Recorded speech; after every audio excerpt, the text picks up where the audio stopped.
community. What is Skate Life and how did I get involved in Skate Life? So very quickly, Skate Life is a missions organization dedicated to skateboarders, reaching out in very organic ways to bring the good news of Jesus to skateboarders. The way that I got involved was pretty crazy. So I became a Christian through a Christian camp. Some nerdy kid from my school invited me to this camp called Anvil Island. He actually invited my friend, and the only way my friend would go is if I went. So I thought, you know what? I could probably use a break from the Xbox for a week. So, yeah.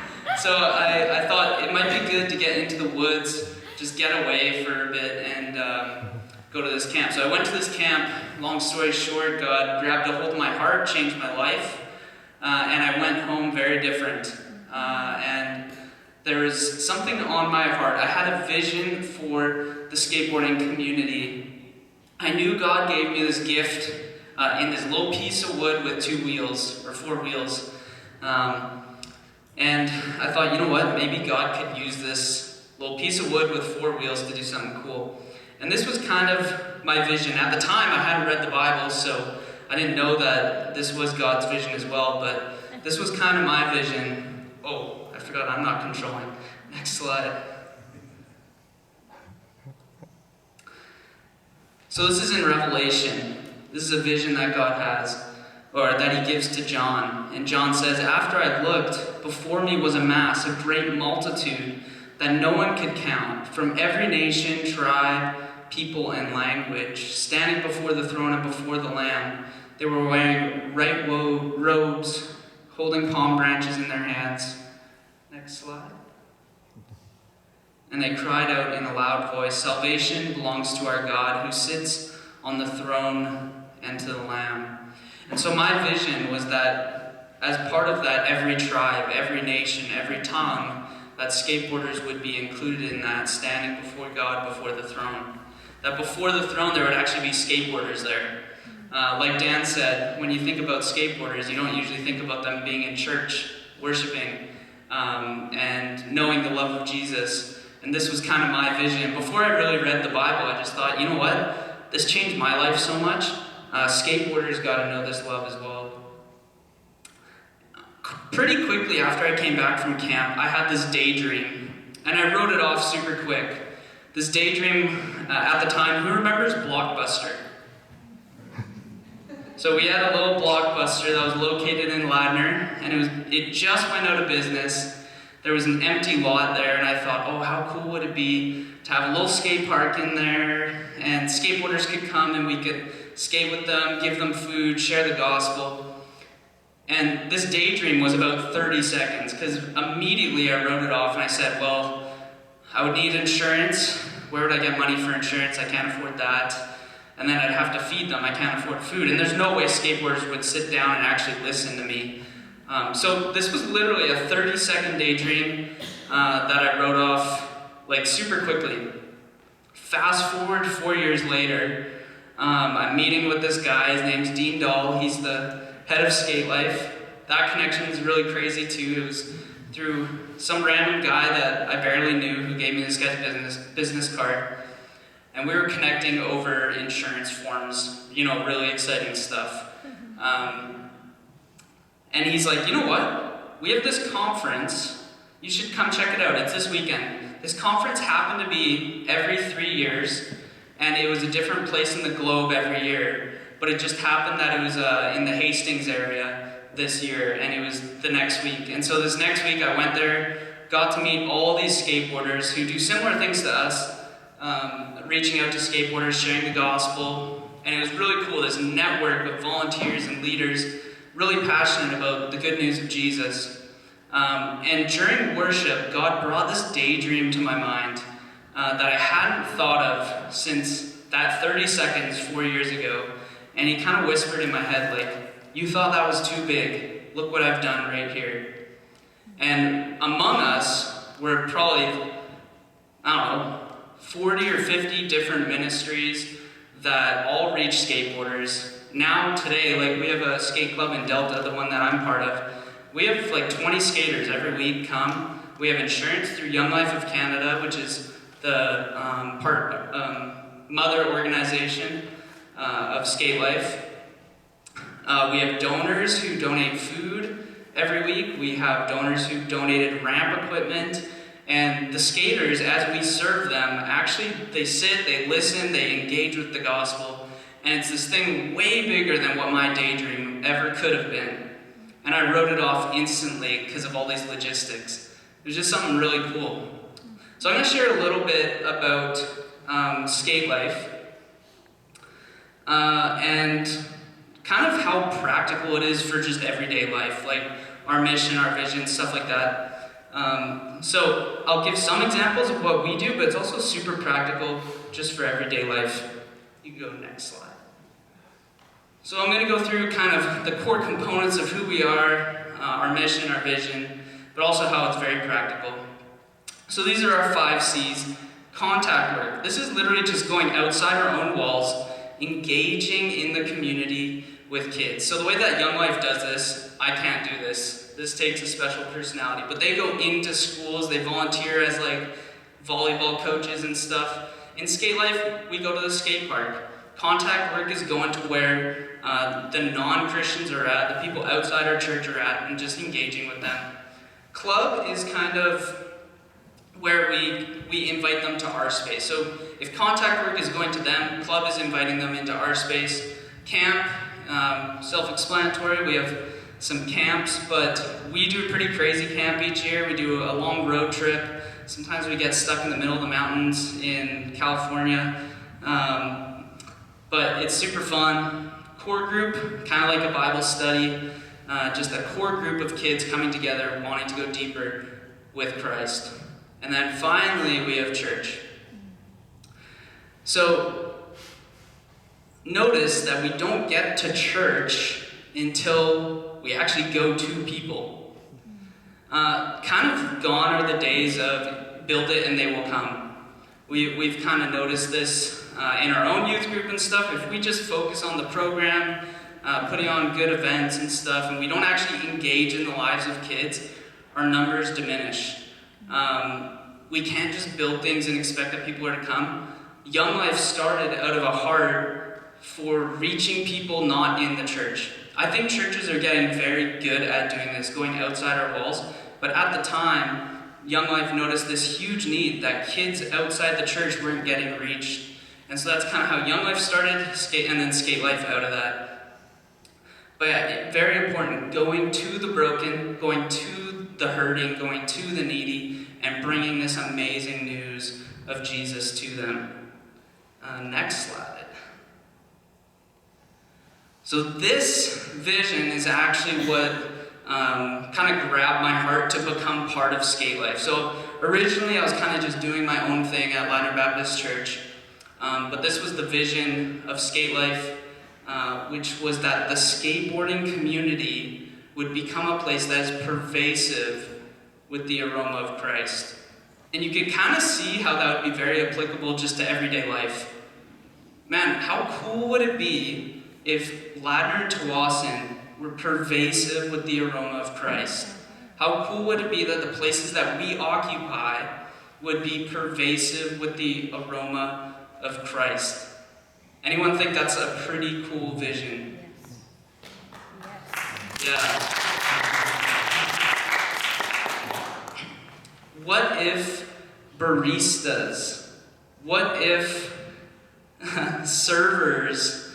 What if these people that we interact with every day saw our lives and the evidence of Christ and started asking questions about Jesus because of our lives? That would be pretty cool. It would be pretty cool to go to places and see that this aroma of Christ was pervasive. Next slide. So Young Life has this really cool motto. It's called they say, we seek to earn the right to be heard. And that doesn't mean that we don't share without, it's not that we don't share without serving. Is that the right wording? I'm not sure.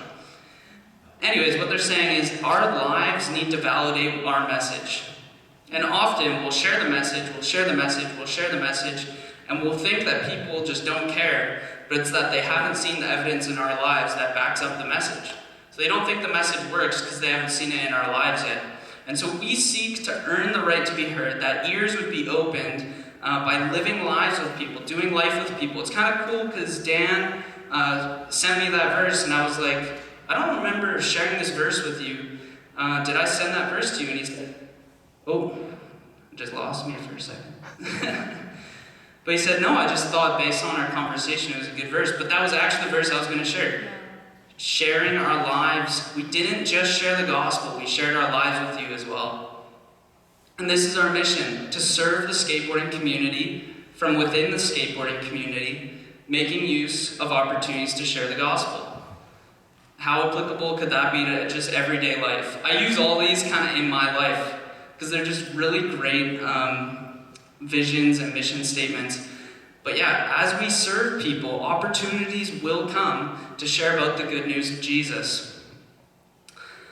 And our lives soften the hearts of people to accept the gospel. The gospel lives, validates the gospel shared. Next slide.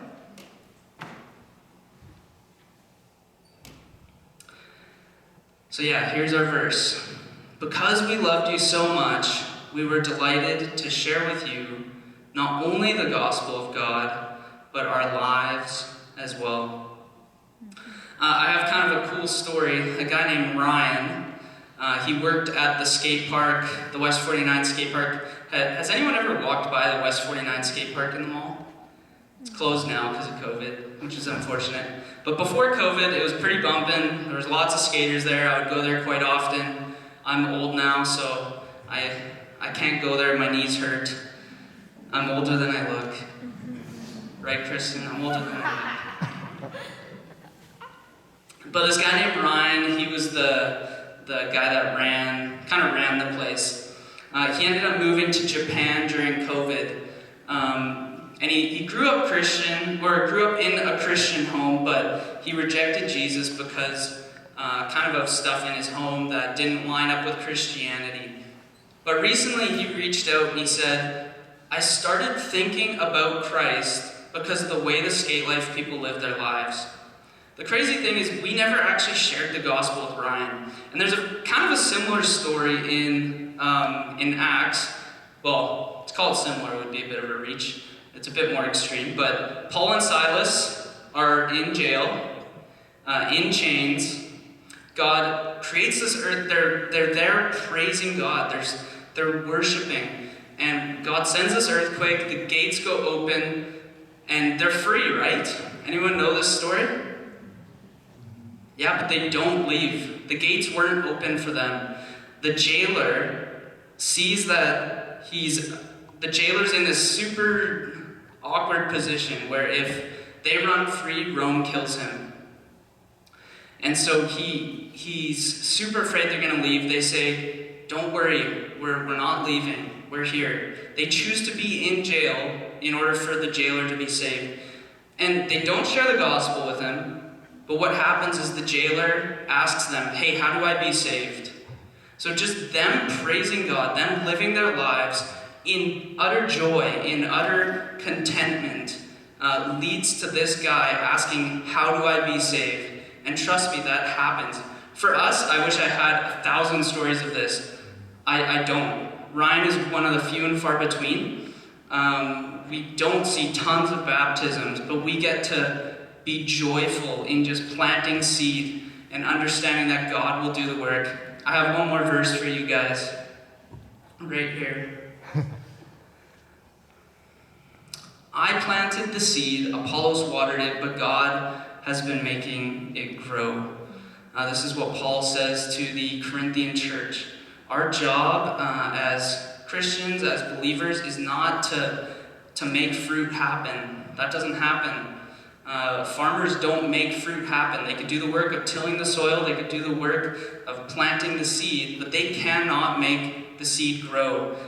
Jesus said, come to me, all you who are weary, burdened, heavy laden, and I will give you rest. For my yoke is easy, my burden is light. He's not giving us a heavy burden. He's saying, here's this joyful life that I've given you. I've done the work. You go plant the seed. I'll make it grow. And we get to just have joy in trusting him in this process. Me and my other leader, his name's Bowen. He goes to South Delta Baptist Church. We were just like reflecting the other day. We don't see a ton of baptisms or anything, but we were just like reflecting and in awe of how much God has done in our guys. We've seen them grown up, some of them since they were like super little, like 7 years old with little mohawk helmets at the skate park. And now some of them are 2 heads taller than us, getting sponsored. But we've just seen them grow throughout the years. We've seen them become more kind, more patient with one another. And for us, those are big wins. We may not see the seed grow to fruition, but we have the joy of planting it, understanding that it's in God's hands. And you know what? Someday a pastor might come along. He might be the one to baptize those guys, not us. But we get to have the joy of living lives among them and sharing the good news of Jesus.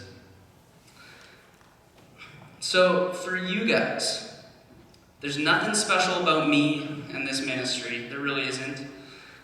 What we do as skateboarders, you guys can do in your context. Go contact people. Be in their lives. Do life with one another. Share not only the gospel, but your very lives as well. What is your gift, and how can you do that? How can you use it to serve and share the gospel with people? Rejoice in what he's done. Share your life. Share the gospel. And remember, it's worth it for just one person.